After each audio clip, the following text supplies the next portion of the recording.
Good morning, everyone. Welcome back to the Schwab YouTube coaching channel for the Monday edition of Trader Talk in today's market. I am your host, Kevin Horner, joining you from a beautiful and sunny Denver, Colorado. Today, very pleased to be joined by my friend, Mr. Jeffrey Abelo, Schwab trading specialist. Jeff, how you doing this day, buddy? Did you have a nice Easter?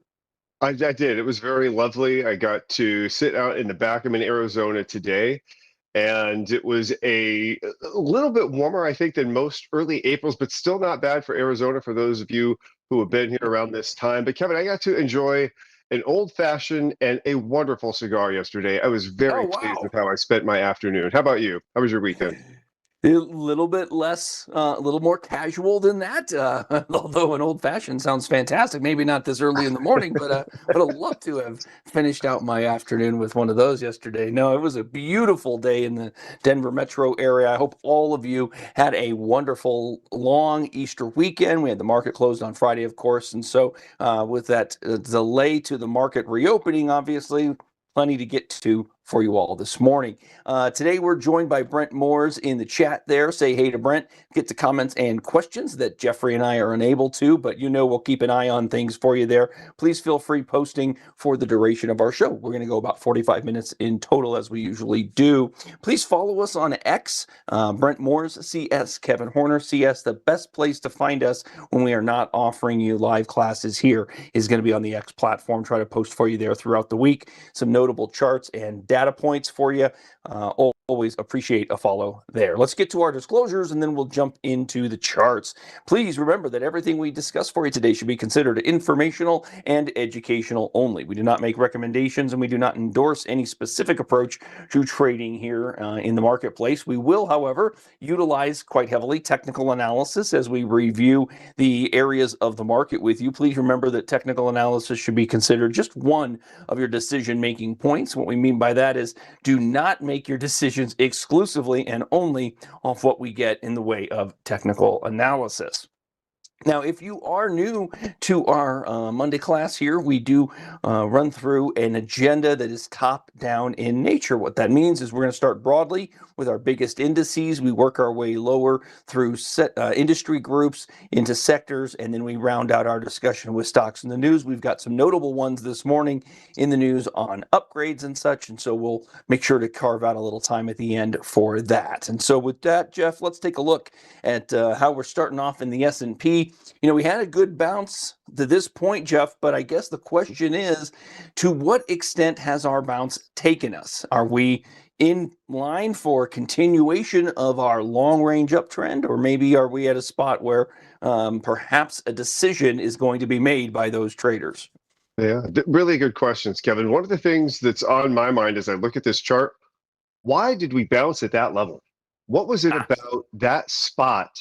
Because you're well below the 200-day simple moving average at that point. I don't seem to see a whole lot of support if we look back historically. So what was it about that level that got traders excited and said, okay, now's the time where we're going to stop? And most likely, for what the viewers already know, it was news driven. And that was what said, okay, now we are no longer in this dropping phase. Here's what I'm looking forward to, though, in the next coming weeks, Kevin.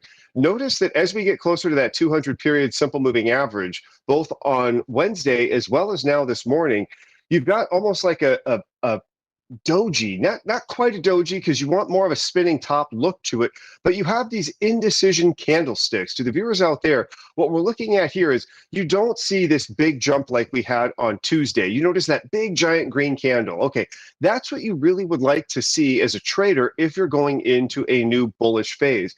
But when you're getting closer to these potential resistance points like we're seeing on the 200 period SMA, notice our candles aren't quite as wide, especially today. Look how tight that tiny little candle is as we're bumping our head against that 20-day simple moving average. What that signals to me is indecision. People just aren't sure about this movement, which is completely understandable as a lot of the bullishness has been news driven. So, Kevin, those are some of the things that are coming across my mind as we start today. What about you? Yeah, I'm thinking very much the same. Smaller candles, bigger range though. There on Thursday was pretty wide. As you can see, we had if we take a look at the intra period here, for example, utilizing 15-minute bars. If we go back to Thursday, it was a pretty weak open that finished strong, hence the green candle. But of course, we didn't take out anything. We haven't gone to any new highs, depending on how you choose to look at this. And I think that that's really the takeaway here, Jeff. Now, there are going to be traders in this hour-long time frame. This is a chart covering the last 90 days. I could draw a trend line down here kind of through this. And some traders would say, well, if you drew it like so, Kev, you're above the trend line.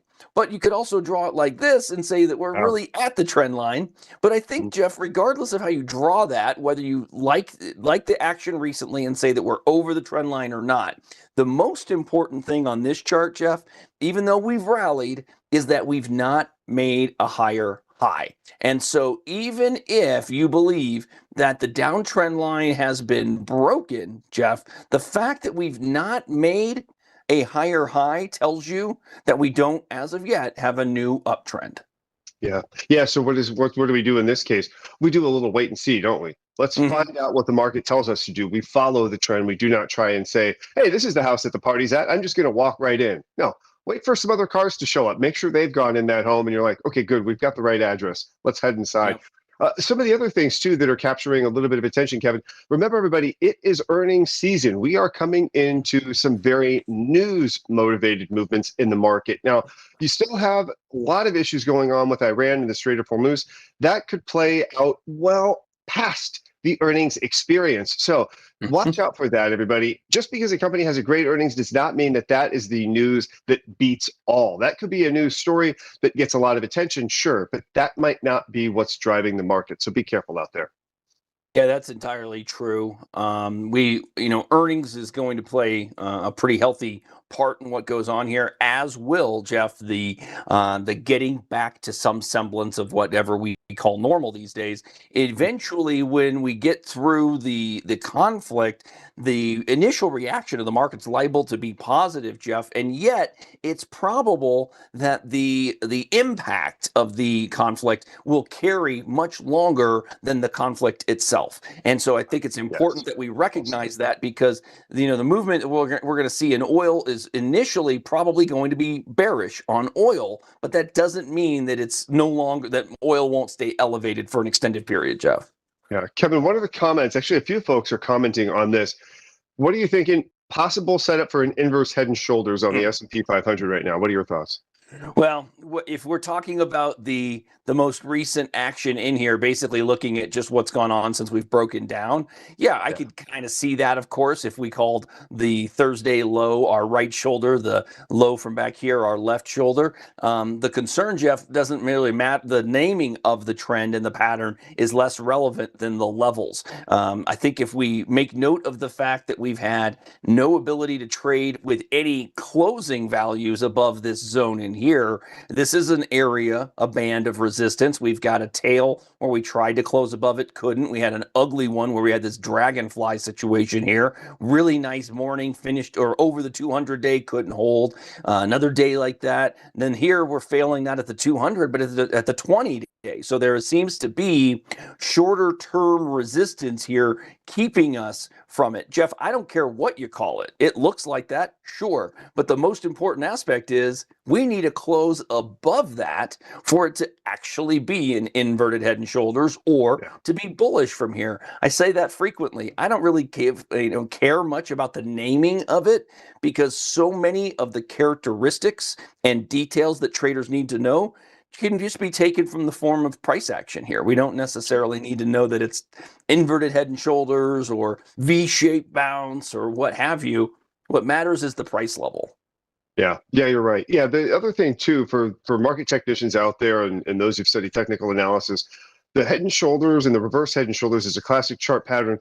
In most circumstances, everybody, these play out over a few months. This is generally not something that happens over the course of a couple of weeks, which is what we're looking at on the chart here. So while, yes, it potentially could be an inverse head and shoulders, I don't know that a lot of chart pattern technicians would say, oh, yeah, this is exactly what you want to see. Normally, you'd like this to happen over 2 or 3 months as opposed to 2 or 3 weeks. Very, very good point, Jeff. You're absolutely right. In terms of time frame, we would expect something like that to be a much more protracted window of time, not a short-term situation. And yet, the characteristics are what stand out to people, and I think that's why we have these conversations so frequently. Jeff, could you suggest that we've been watching the Nasdaq here? I got a lot of lines on this chart, buddy. Lines. It's like a video game that's about to be released, and I can't wait for it. Oh, this is great. I normally like to clear these lines before the show begins, but I think that this is a really good reflection of what's gone on. One, because, Jeff, I've drawn these lines in advance of the most recent price action, and two, we're utilizing these lines to kind of validate some of that price action. So let me zoom in to really just from the last peak there. And so we know that this is a double top peak. We have the measured move target zone, right? This is the measured move to the neckline. The red line is the neckline of a double top. And Jeff, we've been above it for now 2-3 sessions. But the question, I guess, is have we negated the possibility of that double top neckline breakdown here with this move? It's really tough to say, Kevin. Again, going back to my original comment, and I think we're going to see a lot of this play out. I don't know what the future holds, but I guess keep your eye on it is more what I'm trying to tell the viewers out there. But look at that. This is a doji right here. Classic spinning top. You've got your wick, and then you've got that tiny little body right in the middle right there. Yeah. So that is giving indecision as we're coming into the 20-day simple moving average. We're not even waiting till we get to the 200. We're saying, hey, I don't even know if we're ready to go above the 20-day simple moving average. So what that's lending to the idea of is I don't know that big institutional investors are saying everything is done with Iran and that we can now say we're about to move forward with this potential 45-day ceasefire. This could just be a short-term news-driven cycle where folks say, all right, it's enough for me to wake up in the morning and be a little bit bullish today. I don't know that I can start putting my chips into the experience further down the line. Chips being Doritos, Tostitos, some of those delicious protein chips that I've been eating a lot lately. I hope everybody's getting some of those at the Costco. But Kevin, what might people be looking at on here? If you were to draw a Fibonacci retracement, and this is especially popular in times like this where you have a market that topped itself out and started pulling down, moving a little bit sideways, you go from your bottom point up to your top point. Watch where those Fibonacci levels end up coming in. I have not done this. I have no idea what this is going to show to the viewers out there. I would not be surprised to see a lot of them lining up with these, let's call it 3 levels in between that double top that Kevin has. Let's do that, Jeff. But before I do it, let's use this as a quick teaching moment. I want to save my draw details that I've placed on this, everyone. So I'm just going to quickly go to my drawing link here in the upper right, and I'm going to click Save as Draw Set. And I'm just going to call this Daily so that I know that it's what it's called and I can easily find it, right? So now I can clear the draw set, and I'm still going to have default. Default is now going to be my lines, okay? So what I've done, I'll go back to daily. Really, I wanted to flip-flop that, but that's less relevant. This way I can get those lines back is ultimately all I'm trying to do. So here we go, Jeff. A year ago tomorrow was the bottom on the tariff tantrum, the Liberation Day moves. And Jeff, there's our Fibonacci levels, okay? So we fell through the 23, kind of tested horizontal support in the neighborhood of the 38, but not yet. And so could it be that we've, recaptured the 23? But it's possible. But Jeff, more consistently, we're much more likely to see drawdowns that hit and tag the 38 or 50, even 61.8, much more so than the 23. The 23 does provide some opportunities, but it's less common than the 38, the 50, or even the 61. Yeah, which could lend to, all right, if we're focused on the technicals, maybe this is just a short-term bull movement and there's still more weakness yet to come. Maybe once we find that 38, getting down maybe to the 50, okay, now things are settling out a little bit more. Ultimately, who knows? But yeah, you notice that we drew the bottom, Kevin drew the top there, had that 23 line mark up just perfectly where you came in and boom, right off that bottom line there on that nice spinning candle day, and then came back up, finally came back down. Again, why it is that the NASDAQ found that level, I'm just not sure. I'm very intrigued. Yeah. I may have to do some research after the show. Maybe it's the 23,000 number that got the psychology of the market going there. But otherwise, I just don't see a whole lot of backward support or resistance that would say this is the spot that we drop to. I agree. It feels like we're grasping at straws to validate this as our lowest low in this drawdown. Yeah. It remains to be seen ultimately. Now, the reminder, as always, when we're doing this, as we look at the 20-day moving average, is not to suggest that the 20-day has to provide resistance for us in here, but it might provide a heads up that if we traded through the 20-day, maybe we sneak up to the 200. And again, Sure. that doesn't mean that suddenly we are in a new trend, right? For a lot of traders, even a rally through the 20-day that takes you into the 200 could be the type of move that they'll look to sell into. So we'll see how this plays out. Now, Jeff, one other note: looking at the RSI down below, the RSI is looking better here. We're getting the RSI closer to the 50 level, but really, is there a level that you as a trader might be wanting to see that would give you a bit of a heads up that maybe we have the better opportunity to break through here? Because in this current scenario, we've been making lower highs in price, lower lows in price and lower lows in the RSI. What does the RSI need to show us to kind of give you maybe a little bit of a heads up? Really good question, Bud. I would say it's not so much about a certain level. I think all of us pay attention to the 30 and the 70, or maybe even the 40 and the 60. But Kevin, I think for me, what I would be looking for is a trend on the RSI that is giving convergence to what you're seeing on the chart. And what I mean by that is I would like to see a higher high breakout on the chart in addition to a higher high breakout on the relative strength index. So the level we're at now being at 50, okay, great. But here's ideally what might come into a trader's mind. Give me a reclaim of that 200-day simple moving average and a hold above that 50 on the RSI. Now maybe I'm getting more into the bullish camp than I have been before. But that's just some insights from what I'm seeing. What's on your mind, my friend? Yeah, I like that. I like the idea that maybe we take out this last peak where we had this rally. This coincided with the rally into the 50-day. So if we could get price into, at least above the levels that have been previously failed at, right around this zone here, and we make a higher high in price, and then the RSI makes a higher high, that would be notable. That's kind of a possible confirmatory nature move, and that would be wonderful on the NASDAQ. It still remains to be seen, obviously.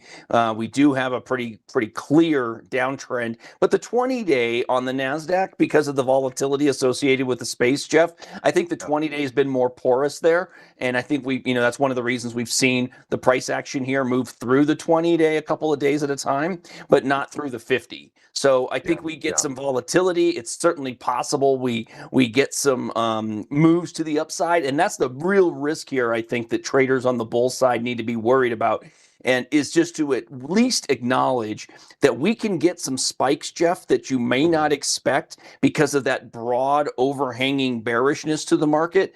Bulls will look at those short-term moves, and they might trade them for longer than a short-term trade. And that's where I want to apply caution, Jeff. I want traders to be disciplined to the extent that even if we get short-term volatility bullishness, they should at least expect some kind of pause at resistance areas, right? Yeah, only makes sense. It's because it's not yet higher highs. It's still, you're in the middle of a short-term bearish trend. Watch out for those points where we bump our head against the ceiling. Absolutely. Good call out.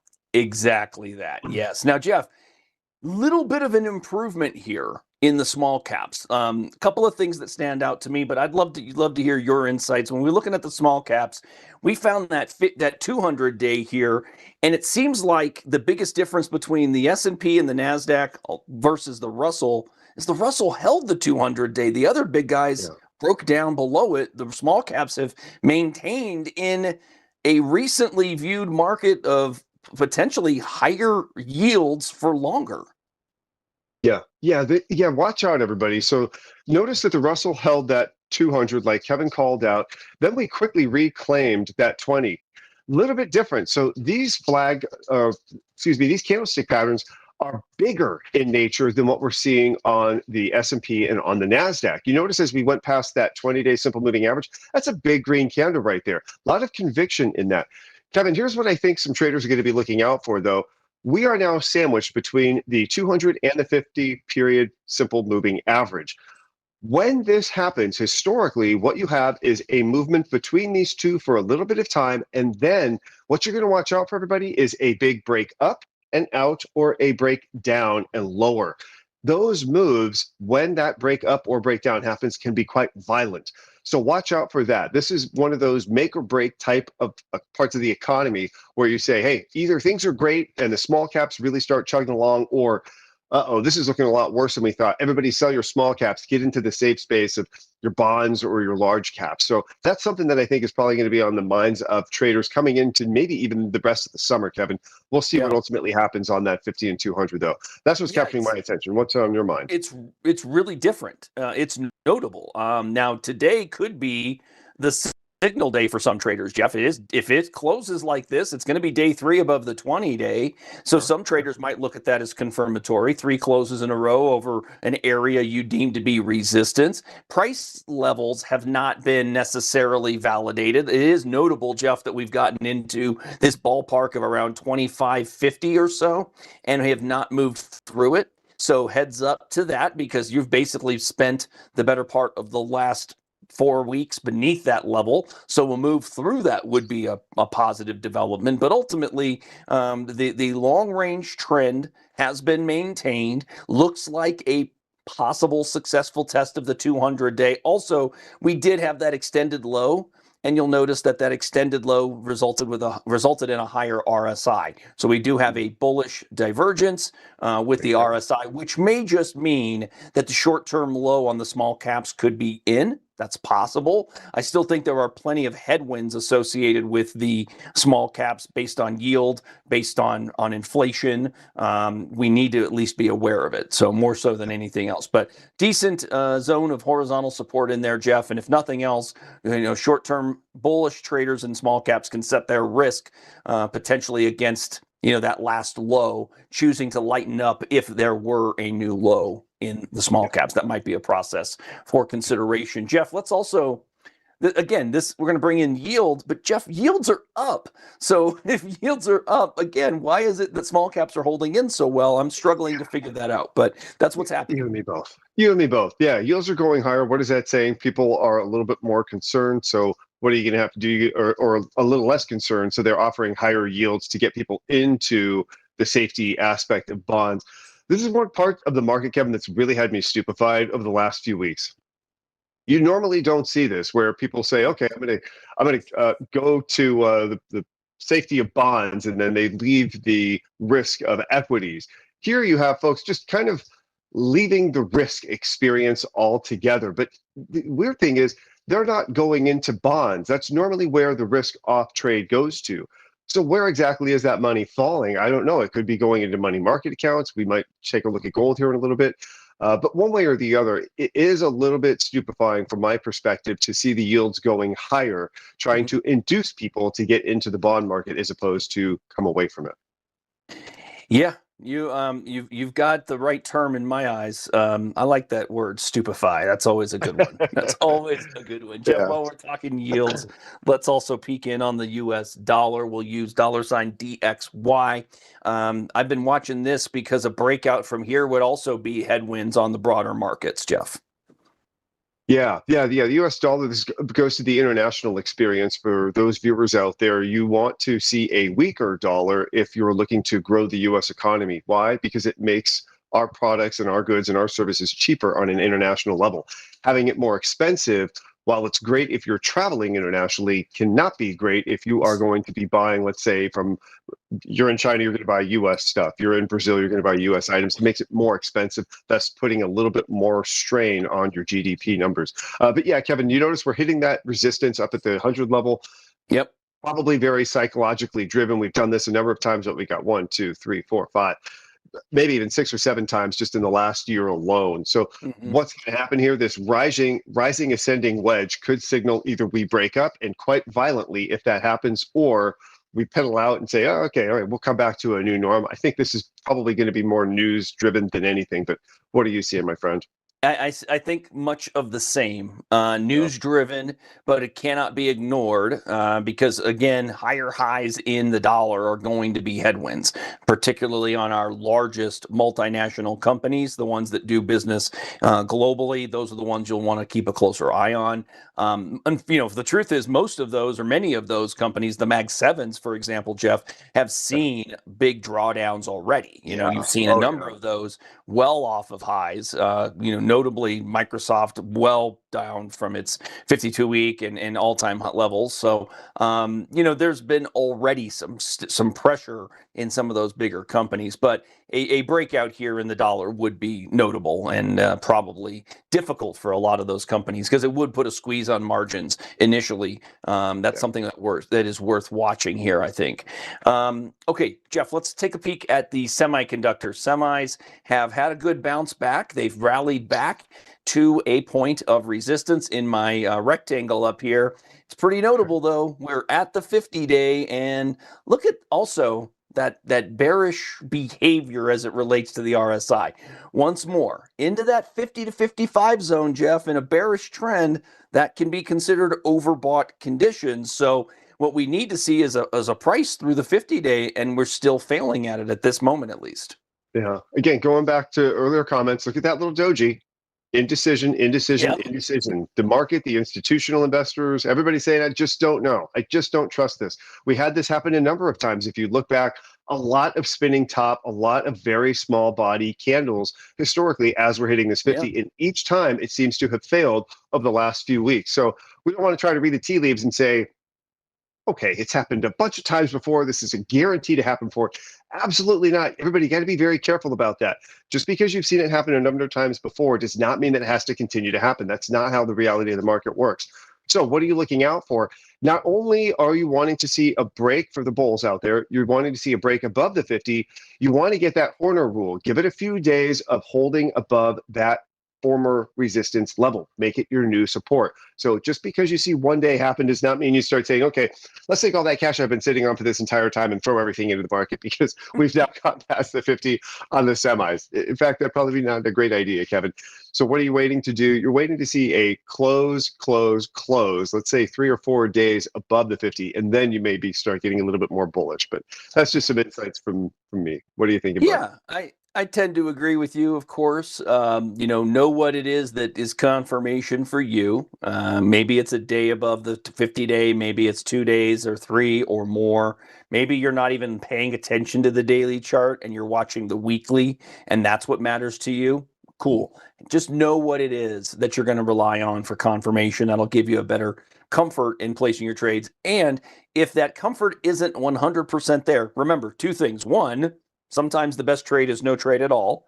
And 2, if you desire to be in, but you don't have the confidence or the comfort to play the way that you normally would, it's perfectly fine to just take a very small position, whatever that is for you. Maybe it's 10% of what you normally would do on a trade. And it's because you just don't know. But you want to have some skin in the game so that you can keep an eye on it. You can participate if you're right. And if you're right and you've proven right through confirmation, you can always add to a winning trade. And I know that's a challenge for a lot of traders. But if you are a trader, you got to get used to the idea that sometimes you're buying at higher prices in the midst of a stronger uptrend. And if that's the case, Jeff, we're going to be increasing our average price per share by doing so. But Jeff, when we're trading the trend, that's kind of the point, isn't it? We go with the trend until the trend no longer is established.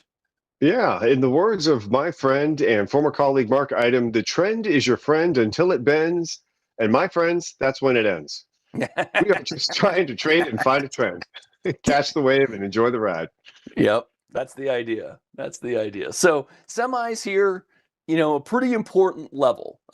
This entirely could be a rejection zone. It wouldn't be a shock to any of us, I don't think, Jeff.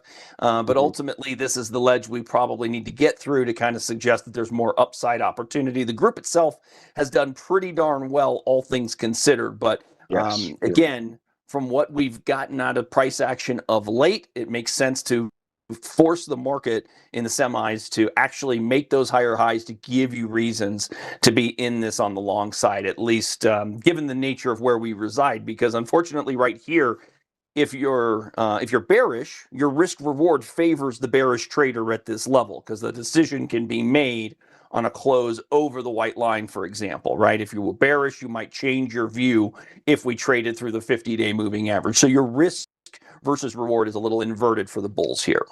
Yeah, you're right. Hey, Kevin, real quick, want to comment?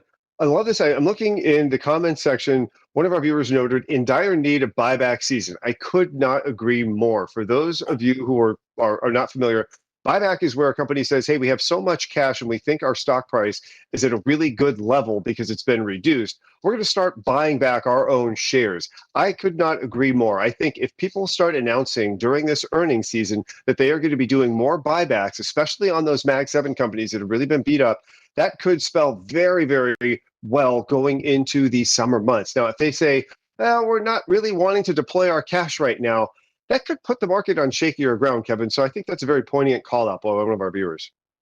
Absolutely. Always love it when we hear from the viewers because they are astute. You know, they're here frequently. We got a lot of the usual suspects out there, which I love seeing.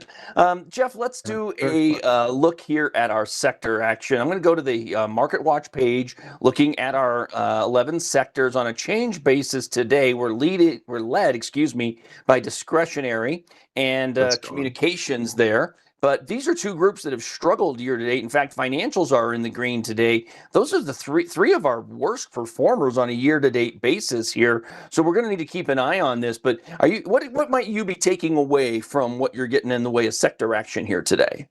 Well, what I would think is this is lending more towards the day traders. The day traders are going off of this news and they're saying, oh, I'm going to take day trades today that are more in the risk on part of the market.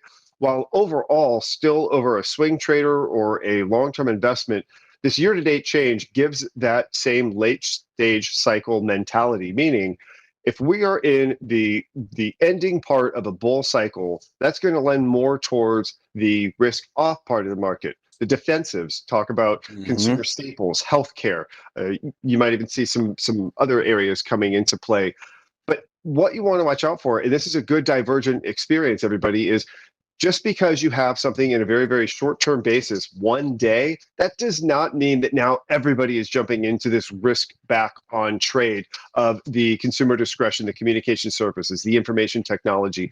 Be very, very careful. One day does not form a trend. But Kevin, what I'm drawing for this is we're probably seeing the day traders doing a little bit more risk on just for this beautiful Monday morning. What are your thoughts? You'd be right. And I think what you stated there as it relates to one day does not make a trend. This is an excellent example. Discretionary, our top performer on a daily basis here overnight from Thursday. But Jeff, that's still a pretty healthy downtrend working against the 20-day moving average there, no matter how you slice it. Yeah, really good call out. And then you've got your 50 crossing below the 200. You've got that called out, that death cross right there. Yep. Always great getting the death cross. I'm sure news agencies love the headline. But really good call out. The 20-day has not yet been reaffirmed. So watch out for that, everybody. Yeah, let's look at communications briefly. We got a nice bounce off of a zone of support. In fact, we filled the entire gap. Look at that from way back here. So instead of holding up at the bottom of the gap, we slipped all the way to the top of the last highs, essentially, in this space. So, all-time highs at the time, and then they became support. So resistance can become support, which is something we see frequently. Bounced, but again, Jeff, right to the 20-day and another series of tails at this level here. Yeah, just not a whole lot of conviction yet, and completely understandable. This is very much news driven. This is not a fundamental shift and change in what we've seen over the last few months. Very normal. And I noticed that there were some requests that comments, should we be monitoring volume? Absolutely. We can't monitor volume on every piece that we have to look at, like the S&P, the NASDAQ, etc. But where we can, it is notable. And Jeff, that's one of the takeaways down below when you look at something like communications here, isn't it? I mean, big candles in the sell-off days. Yes, we had a great candle here when we bounced and got our hold, and yet volume has lightened up as we've gotten into that level there of resistance. Does that stand out as well? Yeah, absolutely. That's a bullish divergence for the viewers out there. not what you want to see if you're in the bullish camp. You'd want to see those green candles increasing as you're going ever the more higher. But the fact that they are decreasing says, ooh, I don't know that everybody's really getting behind this movement. That's the idea. Now, Jeff, we've seen a bit of a drawdown in energy, and yet energy has only fallen to a pretty important space. If you were looking for your opportunity to expose money to the energy space, Jeff, this might be one. If you've been the trader who's maybe been denying the move, or maybe did not have as much exposure as you wanted in energy, could this action of the last week and a half here, where we pull back to an area of potential support, could this be a spot where traders start to deploy some energy funds? Sure. It could be a good buying opportunity. Again, remember, this is very news and headline driven, so watch out for that. Make sure you have in a very, very, very good exit strategy to the downside if it doesn't hold, Kevin. But yeah, seeing it come off of that 20-period simple moving average, it has just been bouncing off of that thing like a ball on the ground over the last, 4 or 5 months since the start of the year. So giving that outlook, if that's what you're saying, okay, what's your risk to reward? Your risk is a decrease below that 20, which lines up nicely with the 900 level. Where is your potential reward? Getting back up to that resistance point that we saw not too long ago, last week ago, Friday, something like that. Yep. So that's your risk, that's your reward. You set up the trade right there. You got to be very, very careful. A lot of great traders out there that I've talked to over the years, Kevin, they are not so much focused on where they make money, but instead on how they do not lose money. So for the viewers out there that are new to this trading thing, welcome. Be very, very careful. Keep your eye on limiting your risk. Limit your losses is more important than making your profits. At least equally important. Some of us are going to say more. Yes, capital preservation is part of our goal. Yes, we want to make money, but we also don't want to lose money. If you lose your portfolio balance, then how are you going to continue to trade? So discipline and risk management is key. For those of you maybe looking for discussions on that topic in particular, my new class on Tuesdays in the afternoon, Tuesday afternoons at 4 p.m. is really the class to check out. That one is at market close, and it's pretty consistently leaning toward equity positions that we're just trying to establish and maintain. And so frequently what that means was we're stepping into these positions, exiting or placing exit orders with stop orders beneath us, and we are simply raising and ratcheting those higher week to week as the market moves along. And so if you're looking for ways to do that, that's the conversation that might be of note to you. It's called building a stock portfolio. Would love to have you all check in on that one. Jeff, let's do some quick hits here real fast because I want to touch on a couple of things for our viewers. We had some upgrade calls, we've had some downgrades, but I wanted to show the price of oil here. So we're going to show the futures symbol on crude oil, Jeff, just as a reminder of the biggest risk factor we have in this market is higher oil. Crude well through $100 a barrel here, Jeff. We have a huge candle to the upside from last Thursday. Big one, giant one. So to the viewers out there, this is a good homework assignment. When times like this happen, we've had a call back to the oil crisis of the 1970s. We've had some other stuff happen when the Iraq Gulf War came along. This is a good opportunity. Take a look back historically and see what happened. How long did we go up? Okay, now we have a duration. How high did we go up? Now we have a momentum mechanism. Start looking at where this plays in historically. So you've got a homework assignment for those of you out there looking to play the energy or the oil sector. But Kevin, you got a really good call out there. But this thing has just continued to go higher as people have gotten more worried and more worried and more worried about what's going on in the Strait of Hormuz. I don't know that this is going to stop anytime soon. Even if we come to a resolution, I think there could still be some fallout that says, well, wait a second, this is maybe over for some, but there is still some tail risk that happened as a result of all of this chaos. That's what's capturing my attention right now. What's on your mind, my friend? That's exactly it, man. It's the consistency of trend. It's the nature of the patterns. You've had some consolidation in here. You had a perfectly developed quick bull flag that resolved extremely bullishly to the upside. I mean, this was a 15% pop in a day, 15. Wow. So That shot right up. straight up. Okay. Now we can't expect 15% like this. However, this is notable, and the elevation over the $100 level is very notable, Jeff.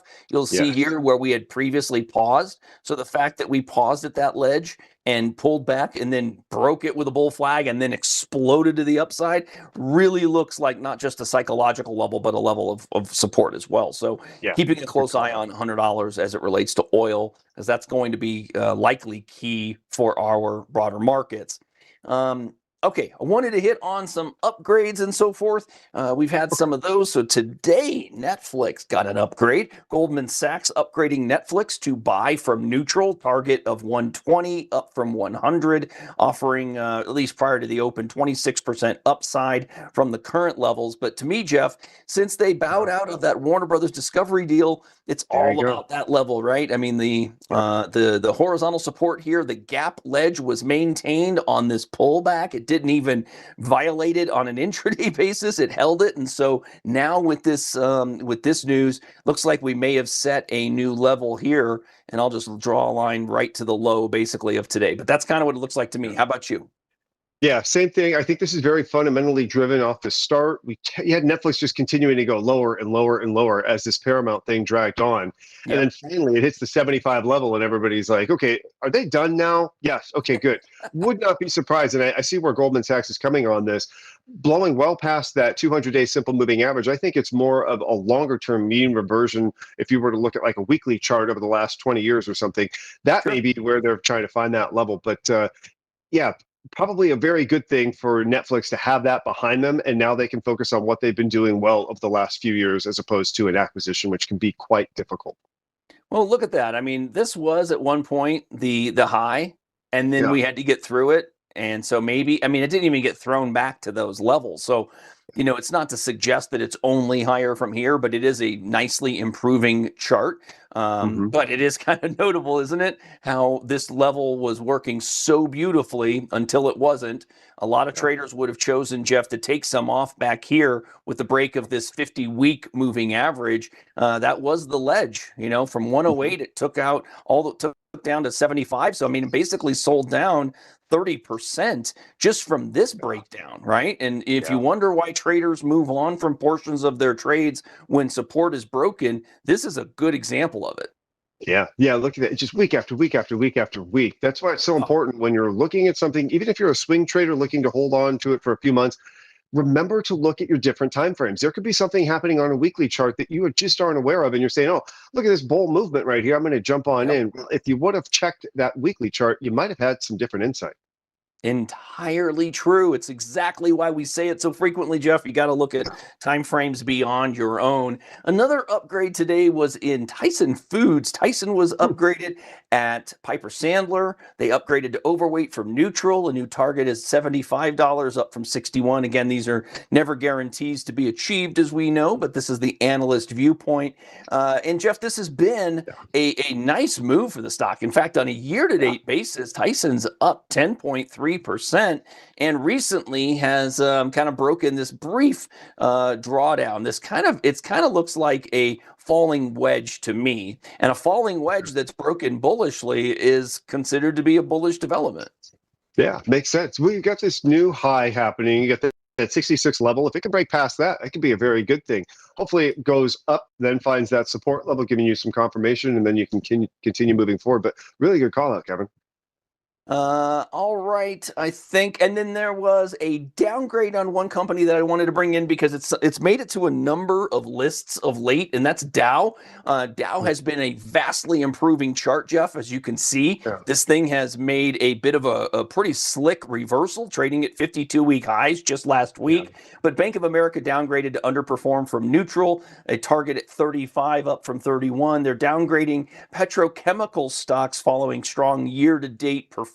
So it's not just Dow. It's a broad-based move. Gotcha. Okay, that makes sense. Very curious. I was what Dow Chemical? What exactly is going on with them that they would think this is over? But okay, so it's more on the overall world news as opposed to this company in particular. According to Bank of America, a little bit more broad, tied to the fact that they've all had very strong starts to the year. So Okay, Yeah. everybody, we do need to wrap it up there, but I really appreciate you all joining for the conversation today. As always, it's a pleasure to have Jeff with us. Jeff, thank you so much for being here today, buddy. I really appreciate you sharing your thoughts and insights. I love starting my week with you and these wonderful viewers. So thank you very much for having me, Kevin. Always a pleasure. Yes, indeed. And thanks to all of you. Thank you, Brent. Follow us on X, everybody. Hit that thumbs up button for us below. We'd appreciate that. We get this reviewed and archived shortly. We hope you have a fantastic rest of your Monday, everybody, and look forward to catching up with you again real soon.